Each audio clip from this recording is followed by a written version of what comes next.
What's up guys, Suris here. I've got a bit of a different format for today's video, but I figured that the change in format might actually be just jarring enough to get my point across. We have two topics to cover today, and they're both equally important to me, and I figured that this would be the best way to do so. They're both about free speech, and that's one of America's most held to virtues, so let's go ahead and get right into the video.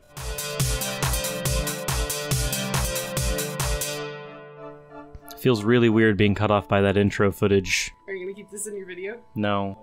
Be gone, thought. First off, this weekend in Kentucky, the third annual protest of Ken Ham's Ark Encounter is going to be held at about 10 a.m. right off the exit near the Ark Encounter itself. Please do not go in or park at the Ark Encounter, but please make sure that you go to the carpooling areas that will be located nearby. Food will be provided and donations will be much appreciated. However, unfortunately, I will not be able to be there. As much as I would love to be there, I do not have the funding, but I can provide what information about the Ark Encounter I can, and why the protest is being done.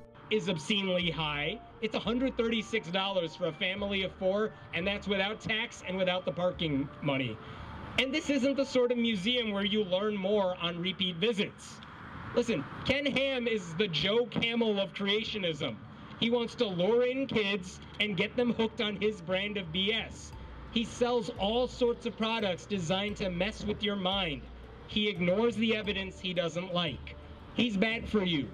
And we need to tell people to quit the habit. See, one of the greatest virtues about free speech is that you can utilize it to denounce bad ideas. And Ken Ham's Ark Park is not only a bad idea, but its implementation has been bad from the beginning and continues to be so. First of all, let me just get the semantics out of the way. They're meeting at 10 a.m. Speakers will include Seth Andrews, Aaron Raw, Kelly Helton, Monica Burns, and more. The event's planned to last until about 2 p.m., so please plan for it. With that out of the way, some of the reasons the Ark Park is being protested. For one, they discriminate in their hiring process. They do not accept anybody from the LGBTQ community, they do not accept atheists, they do not accept Catholics, and they do not accept Jews. They also make you sign a vow of chastity if you are single, so if you want to work at the Ark Park for any reason whatsoever, I hope you are already married. It's also incredibly anti-science. They push the idea that the Earth is 6,000 years old, which throws out at least half of the medical field. It also completely throws off astrophysics, and pretty much any other field of science that involves around our Earth, which is all of them. They also receive $18 million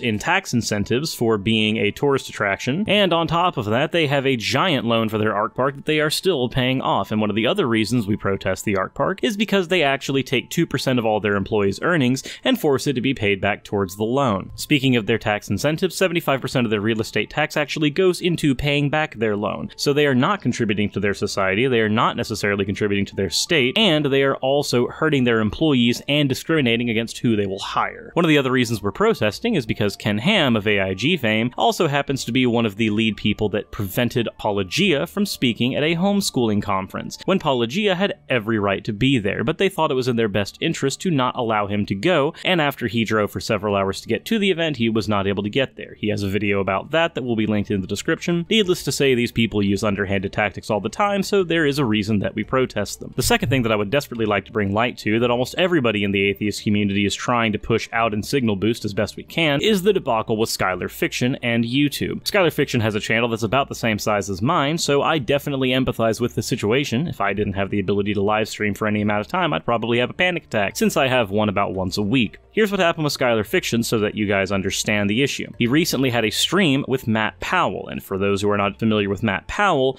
Matt is a 22-year-old pastor up-and-coming who has been on the record several times now saying that he would like to execute all homosexuals. Now, let me be clear, he says that he would not like to do this himself. He would like to actually have the government step in and do it for him, because I guess he doesn't feel like getting his little hands dirty. He has a bunch of terrible ideas, from the fact that he's a young Earth creationist, giant Kent Hovind fan, to the fact that he is actually damaging people's lives because his narrative passes down to the children who actually will be listening to this immoral bullcrap and passing it on to their children for years and generations to come, as we've seen in the past. The big problem with this is that we have people like Matt Powell who are actively giving their bad ideas to not only the people in their congregation, but the children of that congregation. Those bad ideas get passed down the road, and we end up having more hate and bigotry backed by biblical bullcrap. Now, here's one of the big issues that happened with Skylar. Skylar, in exposing this bullcrap, ended up getting a video striked because of hate speech. YouTube looked at the video and said that it promoted hate speech simply because Matt Powell was saying the evil bigotry that he happens to say. Here's why this is a problem. You see,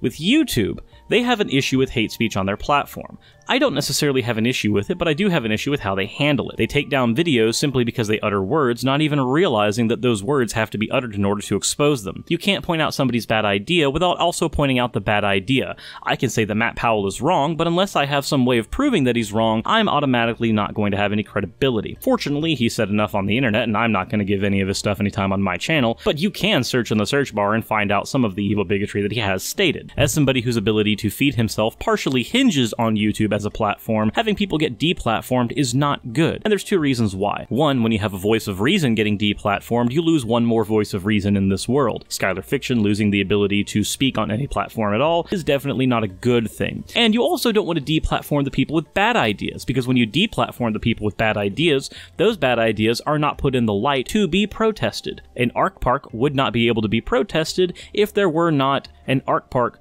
to protest. The bad ideas are out there, and now that the bad ideas are there, they can be shown in the light of day instead of festering in some person's cellar. So I know this is a format that people are definitely not used to on my channel, but I did want to get the point across as heavy-handedly as I possibly could. Free speech is very important. Deplatforming bad ideas is bad. Deplatforming good ideas is bad.